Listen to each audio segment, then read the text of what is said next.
Je vous invite à ouvrir la parole de Dieu avec moi dans l'évangile de Jean.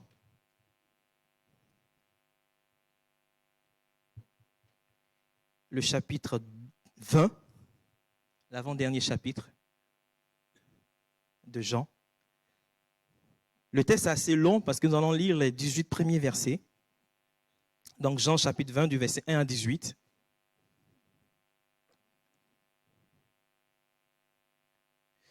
Et la pensée que je veux partager avec vous, bien sûr, tourne autour de l'événement que nous célébrons aujourd'hui, c'est-à-dire Pâques. Et donc, cette pensée, je l'ai intitulée Pâques, le tombeau vide. Pâques, le tombeau vide. Jean 20, versets 1 à 18. Le dimanche de la semaine, Marie de Magdala se rendit au sépulcre dès le matin, comme il faisait encore obscur. Et elle vit que la pierre était ôtée du sépulcre. Elle courut vers Simon-Pierre et l'autre disciple que Jésus aimait. Et leur dit, ils ont enlevé du sépulcre le Seigneur et nous ne savons où ils l'ont mis. Pierre et l'autre disciple sortirent et allèrent au sépulcre. Ils couraient tous deux ensemble, mais l'autre disciple courut plus vite que Pierre et arriva le premier au sépulcre. S'étant baissé, il vit les bandes qui étaient à terre. Cependant, il n'entra pas. Simon-Pierre, qui le suivait, arriva et entra dans le sépulcre. Il vit les bandes qui étaient à terre et le linge qu'on avait mis sur la tête de Jésus, non pas avec les bandes, mais plié dans un lieu à part. Alors l'autre disciple, qui était arrivé le premier au sépulcre, entra aussi et il vit et il crut, car il ne comprenait pas encore que selon l'Écriture, Jésus devait ressusciter des morts et les disciples s'en retournaient chez eux. Cependant, Marie se tenait dehors près du sépulcre et pleurait. Comme elle pleurait, elle se baissa pour regarder dans le sépulcre. Et elle vit deux anges vêtus de blanc, assis à la place où avait été couché le corps de Jésus, l'un à la tête, l'autre aux pieds. Ils lui dirent, « Femme, pourquoi pleures-tu » Elle leur répondit, pensant, parce qu'ils ont enlevé mon Seigneur et je ne sais pas où ils l'ont mis. En disant cela, elle se retourna et elle vit Jésus debout, mais elle ne savait pas que c'était Jésus. Jésus lui dit, « Femme, pourquoi pleures-tu? Qui cherches-tu » Elle, pensant que c'était le jardinier, lui dit, « Seigneur, si c'est toi qui l'as emporté, dis-moi où tu l'as mis, et je le prendrai. » Jésus lui dit, « Marie. » Elle se retourna et elle dit en hébreu, « Rabouni », c'est-à-dire « Maître ». Jésus lui dit, « Ne me touche pas, car je ne suis pas encore monté vers mon Père, mais va trouver mes frères et dis-leur que je monte vers mon Père et vers votre Dieu, vers mon Dieu et votre Père, vers mon Dieu et votre Dieu. » Marie de Magdala alla annoncer aux disciples qu'elle avait vu le Seigneur et qu'il lui avait dit ces choses. Amen. Voilà, comme je disais tout à l'heure, aujourd'hui, c'est le dimanche de Pâques, et pour celles et ceux qui ne le sauraient peut-être pas, à Pâques, nous commémorons la résurrection corporelle de Jésus-Christ après sa mort en sacrifice sur le bois de la croix.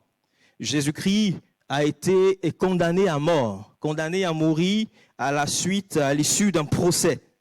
Il a été cloué sur une croix, ensuite son corps a été enseveli dans un tombeau. Mais le troisième jour, Jésus est ressuscité d'entre les morts. Il a triomphé du tombeau. Le tombeau est vide parce que notre Seigneur Jésus-Christ est vivant. Et c'est là le sens de Pâques comme fête chrétienne, le sens de ce que nous célébrons aujourd'hui. La résurrection de Jésus est l'une des bases essentielles de l'Évangile, sans laquelle notre foi serait vaine, sans laquelle notre foi reposerait sur du vide. Mais gloire soit rendue à Dieu de ce que notre foi n'est pas vaine, n'est-ce pas? De ce que notre foi ne repose pas sur du vide, elle repose sur de solides fondements, elle repose sur le tombeau vide parce que Jésus-Christ est vivant au siècle des siècles. Et le récit que nous avons parcouru ensemble nous immerge dans la découverte du tombeau vide, le dimanche de Pâques. Et face à la réalité du tombeau vide, trois réactions ou encore trois attitudes vont se manifester. Trois attitudes distinctes vont se manifester. Il s'agit de l'attitude de Marie de Magdala, qui est aussi connue sous le nom de Marie-Madeleine. Et c'est une femme qui, nous dit la parole de Dieu, a été délivrée de 7 démons, qui a été délivrée par Jésus de 7 démons. On a aussi la réaction de Pierre, puis celle de Jean, qui, dans ce récit, est présenté comme étant le disciple que Jésus aimait. Mais avant de décrire l'attitude de chacun de ces 3 personnages en face du tombeau vide, je voudrais je propose qu'on considère d'abord quelques éléments de contexte en lien avec la mise au tombeau du corps de Jésus. Le chapitre 19, toujours dans l'évangile de Jean, nous explique comment le corps crucifié de Jésus a été mis au tombeau. Et dans cette mise au tombeau, 2 hommes ont joué un rôle important. Le premier d'entre les 2 se nomme Joseph. Il était originaire de la ville d'Arimathée. C'était un chef religieux et un disciple de Jésus-Christ. Et cependant, par crainte des Juifs, il n'osa pas affirmer ouvertement son appartenance au Seigneur Jésus. Et cet homme qui auparavant était craintif a eu finalement le courage de demander le corps de Jésus à Pilate pour l'ensevelir. Il a été rejoint par un autre chef religieux, aussi disciple de Jésus, nommé Nicodème, un personnage qui est assez bien connu. Et ensemble, ils ont embaumé le corps de Jésus avec des aromates et l'ont enveloppé de linge funéraire. Ensuite, ils ont enseveli le corps de Jésus dans un tombeau neuf qui appartenait à Joseph d'Arimathée. Ils ont dû faire vite parce que le sabbat, jour où on devait cesser de travailler, était imminent. En même temps, ce timing, j'ai envie de dire, s'inscrivait parfaitement dans le plan de Dieu. Parce que le corps de Jésus devait rester 3 jours dans le tombeau. Or, Jésus a été crucifié la veille du sabbat, soit un vendredi. Et les événements relatés dans ce chapitre 20 se sont déroulés le 3e jour après la crucifixion de Jésus, c'est-à-dire le dimanche qui a suivi. Et le sépulcre dans lequel le corps de Jésus a été mis était une petite grotte taillée dans le roc. Et l'entrée de la tombe était soigneusement fermée à l'aide d'une grande pierre ronde. On estime que le poids de cette pierre, on estime le poids à environ 1 à 2 tonnes. Bon, ce n'était pas vraiment une petite pierre, il fallait être assez solide pour la rouler, pour la déplacer. Donc ça nécessitait beaucoup de force. C'est donc le premier jour de la semaine, c'est-à-dire le dimanche, que Marie-Madeleine a entrepris de se rendre au tombeau de Jésus très tôt le matin. Et le texte précise qu'à l'occasion de cette première visite au tombeau, il faisait encore sombre. Il est dit exactement comme il faisait encore obscur. Littéralement, cette expression peut aussi se traduire par « alors que les ténèbres étaient encore ». Et cette obscurité qui est mentionnée par Jean peut indiquer que Marie-Madeleine s'est rendue au sépulcre très tôt le matin, mais avant l'aube. Parce que dans d'autres évangiles, il est dit qu'elle est partie tôt le matin. Mais Jean ici, il précise qu'il faisait encore obscur. Donc elle est partie très tôt le matin, mais avant l'aube. Mais avant, ça veut dire avant que le ciel commence à s'éclaircir, avant le lever du soleil. Mais cette expression pourrait aussi avoir une portée symbolique. Parce que on peut remarquer que dans l'évangile de Jean, on retrouve souvent la dualité lumière-ténèbres, ou encore lumière et obscurité. Lorsqu'on lit bien l'évangile de Jean, et même aussi les épîtres de Jean, on va retrouver ces 2 éléments, lumière et ténèbres, et qui vont être mis côte à côte. Et la plupart du temps, cette dualité renvoie à quelque chose de symbolique. Elle a une portée symbolique. En d'autres termes, l'obscurité ici peut aussi représenter symboliquement l'obscurité qui enveloppait encore la compréhension de Marie en ce qui concerne la réalité du tombeau vide. En fait, lorsque Marie-Madeleine est arrivée au tombeau, elle a fait le constat que la pierre qui fermait l'entrée du sépulcre avait été roulée. La pierre avait été déplacée. Et cette découverte du tombeau ouvert n'a pas conduit Marie-Madeleine à envisager la possibilité d'une résurrection de Jésus, à envisager l'option selon laquelle le Seigneur Jésus serait ressuscité. Elle s'est rendue au sépulcre, elle a découvert que la pierre avait été roulée, que le tombeau était ouvert, et elle a conclu à tort que le corps de Jésus avait été enlevé, que des gens ont volé le corps de Jésus. Les gens ont volé le corps de son Seigneur et dans cette confusion, elle s'est empressée d'aller annoncer cette nouvelle à Pierre et à Jean. Et voici ce qu'elle leur a dit. Ils ont enlevé le maître du tombeau et nous ne savons pas où ils l'ont mis. Bien-aimés, comme nous l'avons déjà dit, Marie est en fait dans les ténèbres de l'incompréhension de la réalité du tombeau vide, de la réalité qui se rattache au tombeau vide. Elle rattache la découverte de ce tombeau ouvert à une action humaine. Lorsqu'elle déclare, lorsqu'elle dit que des gens ont volé le corps de Jésus. Elle ne réalise pas que ce tombeau ouvert n'est pas l'œuvre de pilleurs, n'est pas l'œuvre de profanateurs de tombes, mais témoigne plutôt de la manifestation de la puissance de Dieu, de la manifestation de la puissance de la résurrection. Et comme Marie-Madeleine, je pense qu'il peut aussi parfois nous arriver d'une certaine manière d'être nous aussi dans les ténèbres de l'incompréhension de la réalité qui se rattache au tombeau vide. Peut-être que ma compréhension du tombeau vide et plus exactement de la résurrection de Jésus est essentiellement une compréhension qui est historique, une compréhension qui est intellectuelle. Par exemple, pour moi, Pâques, c'est peut-être une réalité historique qui est commémorée tous les ans par les chrétiens, mais pas plus. Pour moi, Pâques, c'est simplement un événement religieux qui a lieu une fois tous les ans, et c'est seulement à Pâques, et peut-être aussi je rajoute Noël, c'est seulement à ces occasions que je me rends à l'église, et sinon le reste de l'année, je n'ai aucun contact, aucun lien avec l'église. Peut-être que ma compréhension de Pâques est essentiellement liée à la tradition. Par exemple, liée à la tradition de la chasse aux œufs. Et je n'ai rien contre cette tradition. Mais est-ce que je réalise pleinement la réalité qui se rattache au tombeau vide? Et qui est rattaché à Pâques, à l'événement que nous commémorons aujourd'hui. Est-ce que je réalise que parce que Jésus-Christ a triomphé de la mort, parce que Jésus-Christ a triomphé du tombeau, que le tombeau est vide, Pâques, c'est quelque part la porte ouverte à la connaissance de Jésus-Christ dans la puissance de sa résurrection.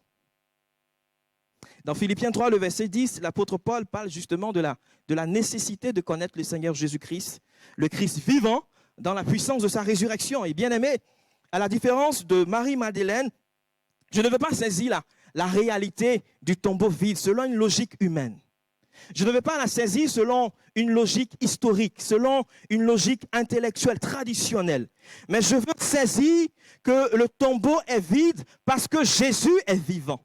Je veux saisir que le tombeau est vide parce que Jésus a triomphé de la mort. Et je veux saisir cela et saisir que je peux connaître Christ chaque jour un peu plus dans la puissance de sa résurrection. Je ne veux pas rattacher Pâques à une logique essentiellement humaine, mais je veux la rattacher, mais je veux la connecter à la manifestation de la puissance de la résurrection. Vous savez, dans le grec, le mot puissance est donné par dynamis. Dynamis. C'est ce mot qui est à l'origine du mot dynamite dans la langue française. Bien-aimés, la puissance de la résurrection est une puissance explosive, une puissance qui explose, explosive, qui a été capable de rendre la vie à un corps qui était dans le tombeau depuis 3 jours. La puissance de la résurrection est une puissance qui fait jaillir la vie du tombeau. Elle ramène à la vie tout ce qui est mort. La puissance de la résurrection est une puissance qui triomphe de la mort. C'est une puissance qui vivifie. C'est une puissance qui donne de la vitalité. C'est une puissance qui renouvelle.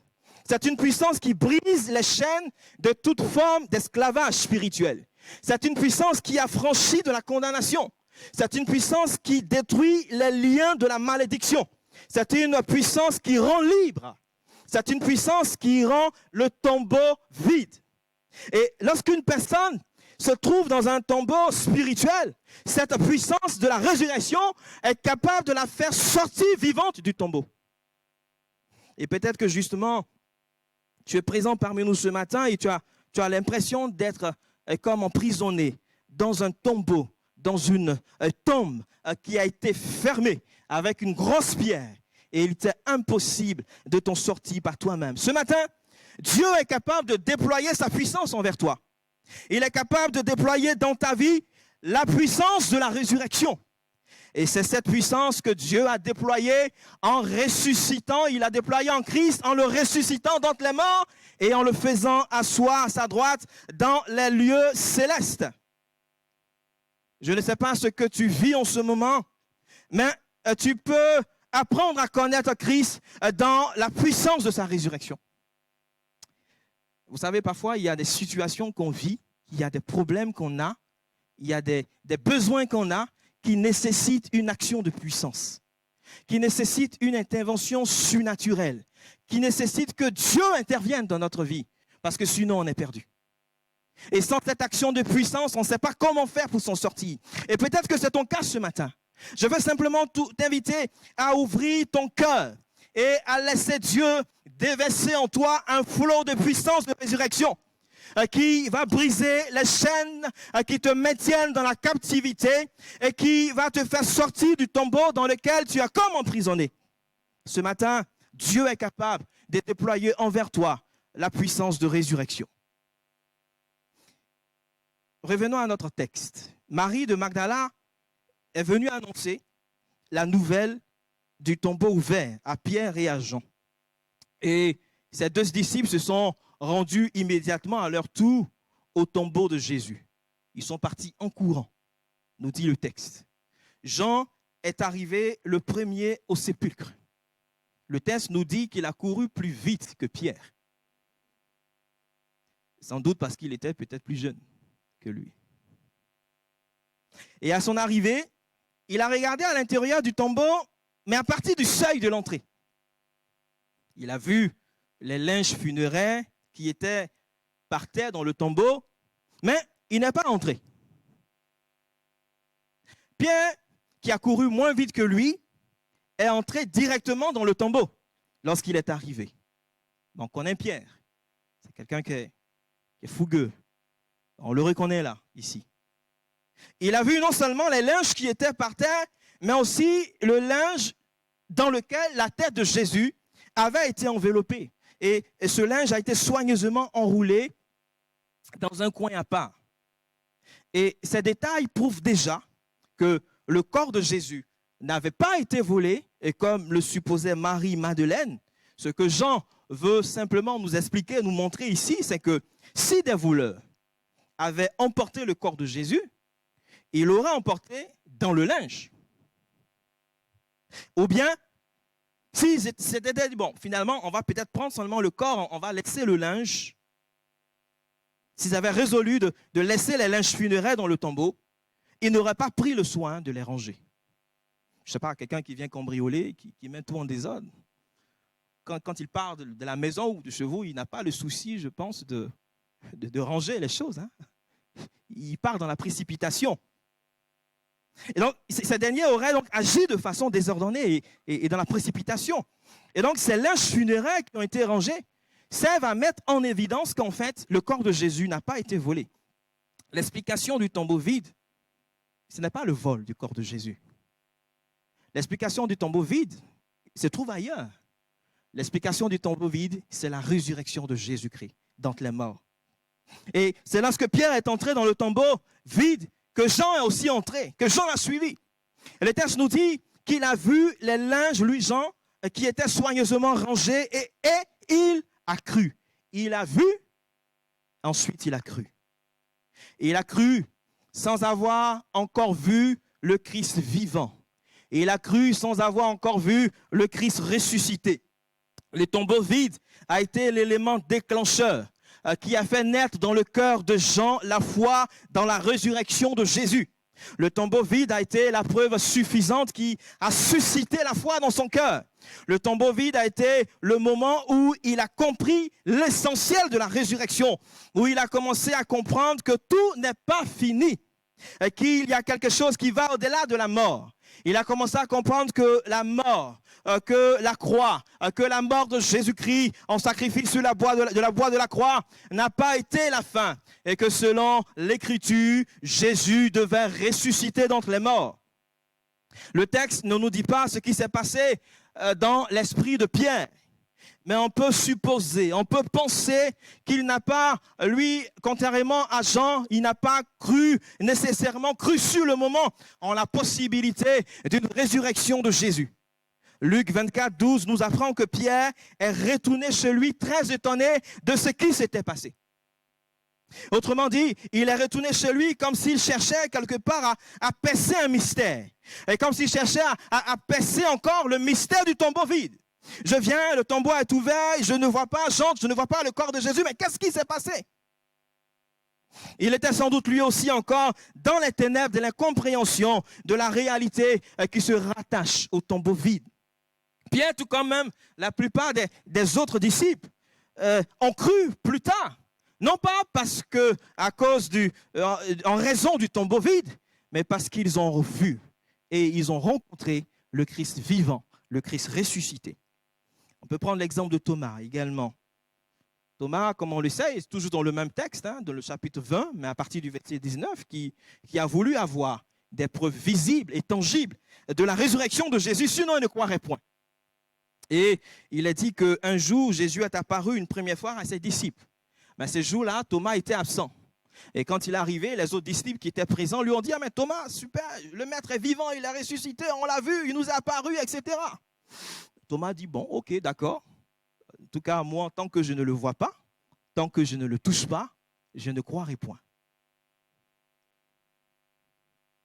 Pas question de croire, sans avoir vu le maître ressuscité, sans avoir vu le Christ vivant, sans l'avoir saisi, sans l'avoir touché. Et il a dit qu'une semaine plus tard, le Seigneur Jésus est apparu une nouvelle fois à ses disciples. Cette fois-ci, Thomas était là. Thomas était présent. Et Jésus l'a invité à s'approcher de lui afin de lui prouver la réalité de sa résurrection. Il lui a dit, mais regarde mes mains percées. Et approche ta main et mets ta main dans mon côté également qui a été percé par la lance. C'est alors que Thomas a reconnu enfin que Jésus est vivant, qu'il a ressuscité. Et Jésus lui a dit ceci, parce que tu m'as vu, tu as cru. Heureux ceux qui n'ont pas vu et qui ont cru. En tout cas, Jean semble faire figure d'exception. Il a cru simplement en voyant le tombeau vide avant de rencontrer le Christ ressuscité. Aujourd'hui encore, nombreux sont ceux qui cherchent à voir. Nombreux sont ceux qui cherchent à toucher avant de croire.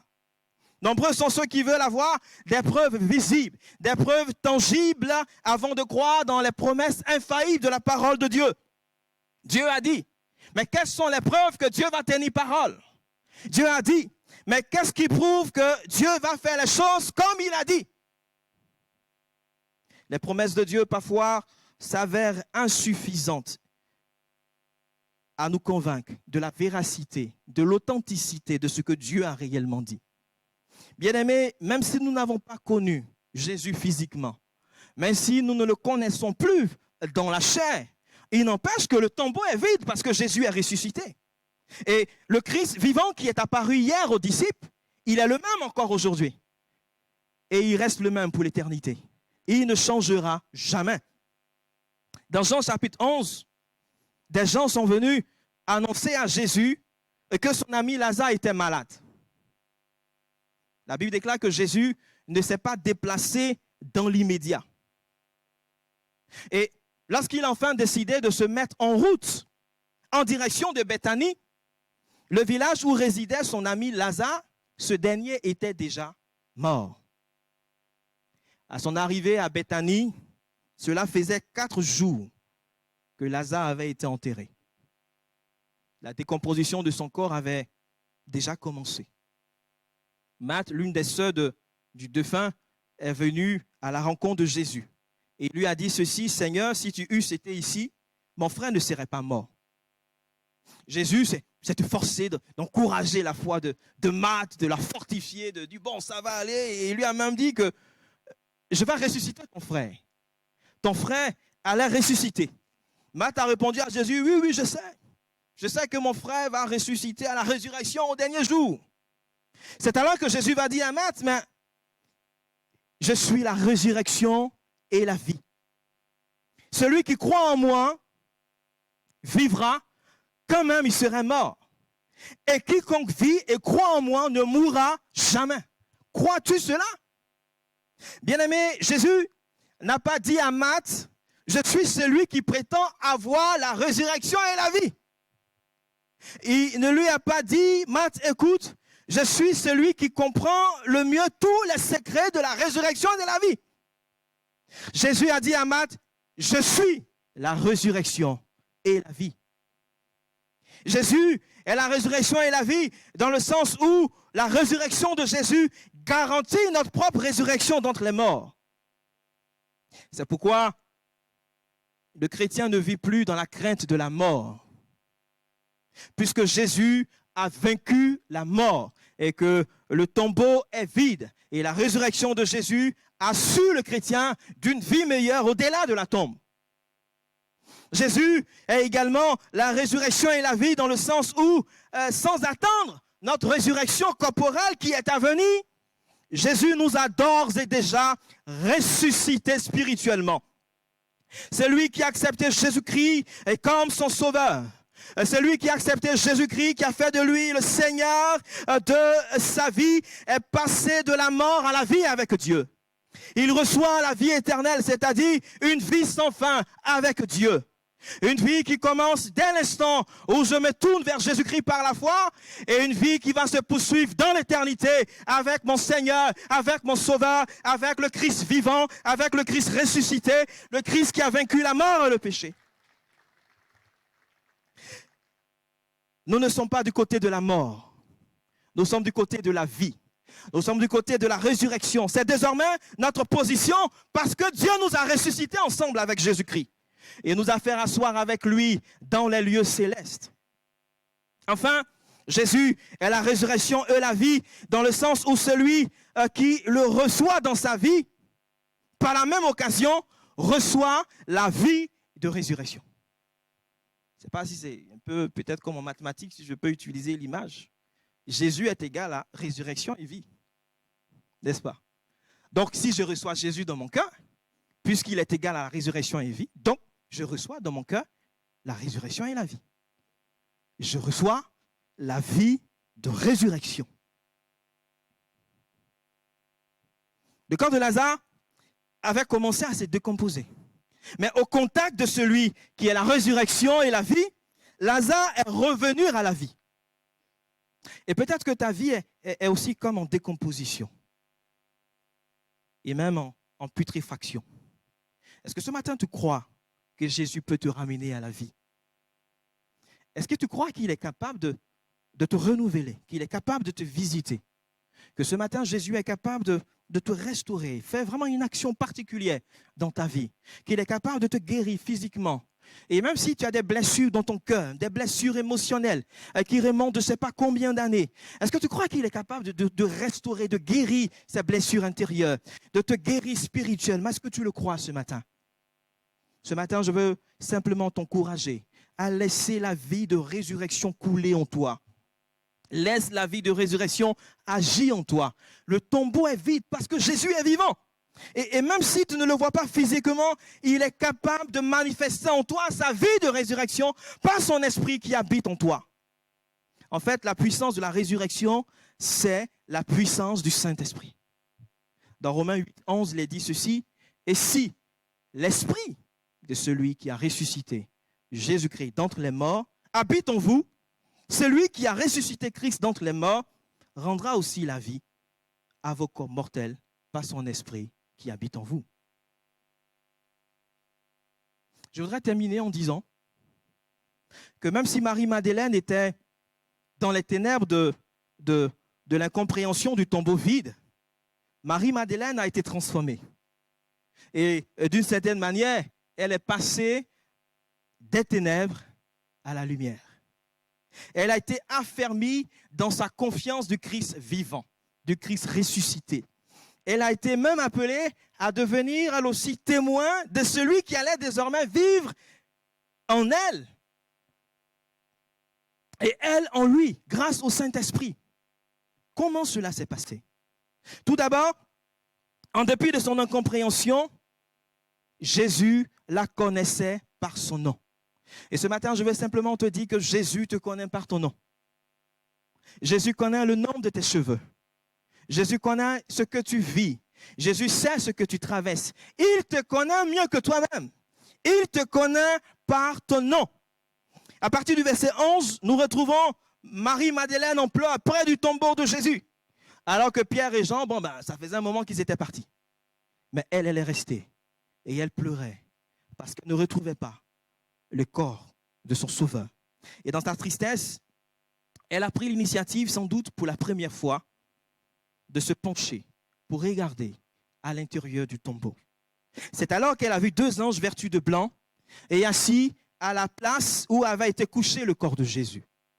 Et alors qu'elle discutait, elle échangeait avec les anges, sans être faussement impressionnée. Je ne sais pas si peut-être elle ne se rendait pas compte que c'est à des anges qu'elle parlait, mais bon, elle discutait avec des anges.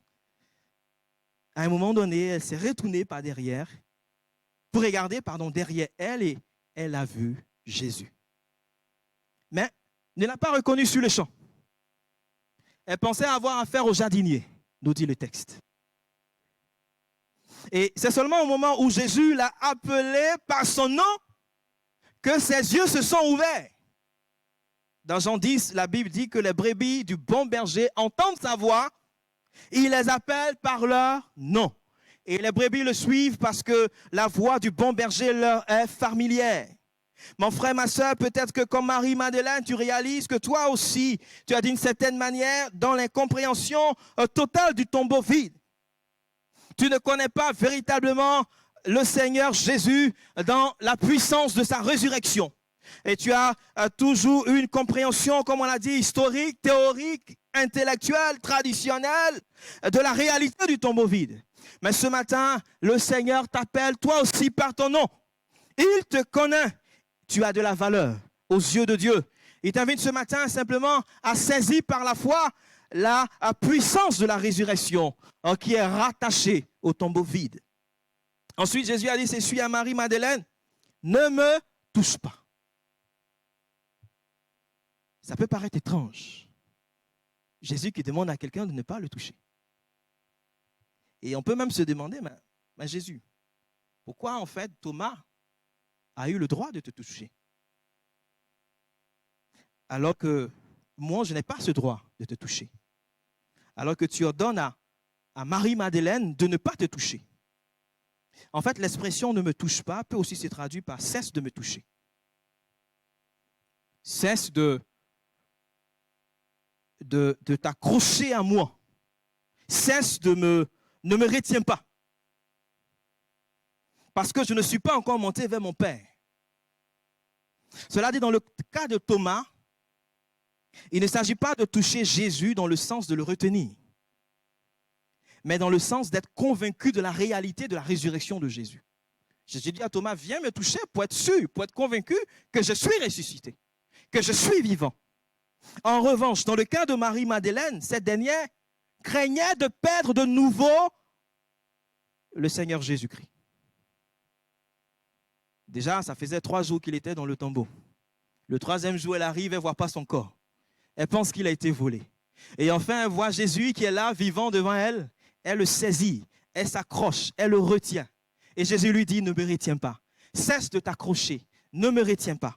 Et c'est ce que Jésus dit à Marie-Madeleine, parce qu'elle cherchait à le retenir. Elle cherchait à rester accrochée à Jésus. Et Jésus lui dit, cesse de le faire, parce que je ne suis pas encore monté vers mon Père. Cesse de me retenir, parce qu'il est avantageux pour vous, toi y compris, que je m'en aille vers le Père. Et quand je vais retourner vers mon Père, je vous enverrai le Consolateur. Et quand je vais retourner vers mon Père, je vous enverrai le Paraclète qui va demeurer éternellement avec vous. Bien-aimés, la présence de Jésus, la présence du Christ ressuscité ne se fait plus par le toucher, par le fait de retenir physiquement le Seigneur Jésus-Christ, mais par l'habitation du Saint-Esprit en nous, par l'habitation de son Esprit en nous. Mon frère, ma soeur, peut-être aussi que toi, tu t'accroches désespérément à certaines réalités. Tu t'accroches désespérément à certaines choses, à des réalités qui semblent t'apporter un certain confort, qui semblent t'apporter une certaine sécurité matérielle, humaine, physique, émotionnelle, financière, des réalités qui semblent t'offrir un certain bien-être. Peut-être que tu te dis que tant que tu resteras accroché, attaché à ces choses, tout ira bien dans ta vie. Malheureusement, plus tu t'accroches, plus tu es triste, plus tu t'accroches, plus tu es malheureux, plus tu t'accroches, plus tu es en grande souffrance. Parce que ces choses ou ces réalités auxquelles tu t'accroches sont en dehors de ce que Dieu veut pour toi, sont en dehors de la volonté de Dieu, sont en dehors des projets que Dieu a formulés pour toi. Et peut-être que le Seigneur te dit à toi aussi ce matin, cesse de t'accrocher à ces choses. Et laisse simplement la vie de résurrection couler en toi par la foi. Vous savez, pour connaître Christ dans la puissance de sa résurrection, il faut aussi le connaître dans la communion de ses souffrances. Dans un abandon total entre les mains du Christ vivant. Enfin, l'apparition du Christ vivant à Marie-Madeleine va déboucher sur l'annonce suivante. Va vers mes frères. Et je pense qu'il est intéressant de noter ici que c'est seulement dans ce chapitre 20 de Jean que Jésus appelle ses disciples mes frères. C'est vrai que dans les autres évangiles, on va voir par exemple votre Père céleste, quand vous priez, par exemple, dit ceci, votre Père céleste. Même dans Jean, c'est particulier, c'est vraiment là dans le chapitre 20 que pour la toute première fois, Jésus appelle ses disciples mes frères. Auparavant, il les appelait serviteurs ou encore amis, mais maintenant qu'il est ressuscité d'entre les morts, il les appelle mes frères. Bien-aimés, c'est le tombeau vide qui fait de nous non seulement des amis de Jésus, mais aussi ses frères. Par la mort et la résurrection de Jésus, nous sommes devenus ses frères. Et Dieu est désormais aussi notre Père. Nous sommes, dit la parole de Dieu, héritiers de Dieu désormais et co-héritiers avec le Seigneur Jésus-Christ. Et voici le message que Marie doit annoncer. Va trouver mes frères et dis-leur que je monte vers mon Père et votre Père, vers mon Dieu et votre Dieu. Je pense que être ami, c'est bien, mais devenir frère et fils, c'est beaucoup mieux, n'est-ce pas? C'est-à-dire entrer dans une nouvelle filiation par la foi dans le Christ vivant, dans le Christ ressuscité. Et je pense que c'est beaucoup mieux. Marie-Madeleine a rempli sa mission. Elle a fait ce que le Seigneur lui a demandé de faire, en proclamant aux disciples qu'elle avait vu le Seigneur et en leur rapportant ce que le Seigneur lui avait dit.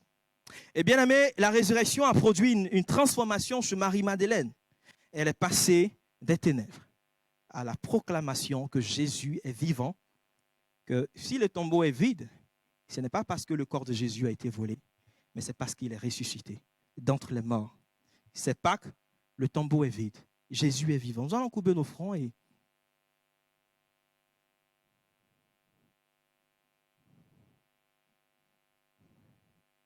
peut-être ce matin, donner l'opportunité à quelqu'un qui, par rapport à tout ce qui a été partagé, ressent le besoin qu'on l'aide dans la prière, tout simplement. C'est Pâques aujourd'hui. Au-delà de peut-être de toute considération historique, intellectuelle, etc., Pâques est là pour nous dire, rappeler, je dirais même au quotidien, que Jésus est vivant, que Jésus a vaincu le diable, que Jésus a vaincu le péché, que Jésus a vaincu la mort, que le tombeau est vide. Et avec le Christ vivant, le Christ ressuscité, tu n'as plus besoin de vivre dans la crainte. Tu n'as plus besoin d'être tourmenté, d'être troublé, de vivre sous la malédiction, sous la condamnation, de vivre dans un esclavage spirituel. Tu n'as plus besoin de rester enfermé dans un tombeau. Dieu veut déployer dans ta vie la puissance qu'il a déployée lorsqu'il a ressuscité Jésus-Christ d'entre les morts. Et comme nous l'avons dit, peut-être que ton problème, ton besoin nécessite une action de puissance. Mais ce matin, justement, la puissance de la résurrection est disponible pour toi aussi. Ta vie, ton existence, ta situation, peut-être commence à se décomposer et en putréfaction. Mais ce matin, le Seigneur te rappelle qu'il est la résurrection et la vie. Il est capable de détruire en toi tous les gemmes de la mort, tous les gemmes qui caractérisent ta situation et te ramener à la vie. Est-ce que tu le crois ce matin? Ce matin, laisse le Seigneur, laisse-le déverser ce flot de vie, de résurrection en toi. Laisse-le agir en toi. Laisse la vie de résurrection agir en toi par ton esprit. Laisse la vie de résurrection détruire les gemmes de la mort et renouveler toutes choses en toi ce matin. Et si tu as besoin qu'on prie simplement pour toi alors que nous avons les têtes baissées et les yeux fermés, je veux simplement t'inviter à lever la main. Et là où tu es, nous allons prendre le temps de prier pour toi. Amen, j'ai vu votre main. J'ai vu votre main. Vous pouvez la baisser au fur et à mesure. Est-ce qu'il y a encore d'autres personnes? J'ai vu votre main. Amen, j'ai vu votre main. Est-ce qu'il y a encore d'autres personnes? Une dernière fois. J'ai vu votre main. J'ai vu votre main. Seigneur, ce matin, nous voulons bénir ton nom. Notre Dieu, nous voulons te donner toute la gloire et l'honneur. Même si, Seigneur, notre Dieu, certaines personnes peuvent avoir une conception, notre Dieu, purement humaine de la réalité du tombeau vide. Nous savons que le tombeau est vide parce que tu es vivant, Jésus. Parce que tu as vaincu la mort, tu as vaincu Satan, les puissances des ténèbres, parce que tu as vaincu le péché.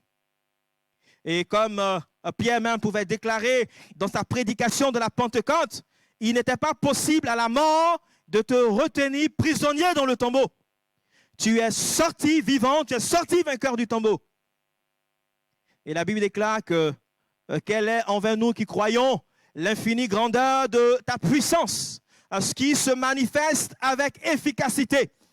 La Bible dit que c'est cette même puissance que tu as déployée en Christ en le ressuscitant d'entre les morts et en le faisant asseoir à ta droite dans les lieux célestes. Ce matin, Seigneur, nous croyons que la puissance de la résurrection est aussi à notre disposition. Et nous voulons, notre Dieu, la saisir par la foi ce matin. Je ne sais pas, Seigneur, dans quelle situation mon frère se trouve, ma soeur se trouve en ce moment. Je ne sais pas dans quel tombeau il se trouve en ce moment. Et notre Dieu, peut-être qu'il y a une grosse pierre qui couvre l'entrée du tombeau. Et une pierre qui est impossible à quiconque, Seigneur, de déplacer.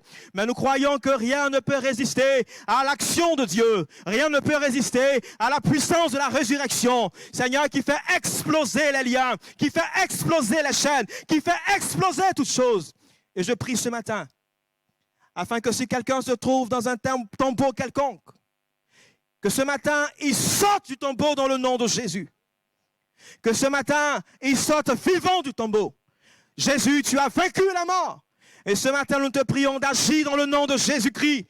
Nous croyons que ce Christ vivant, ce Christ qui s'est révélé aux disciples hier, il est le même encore aujourd'hui.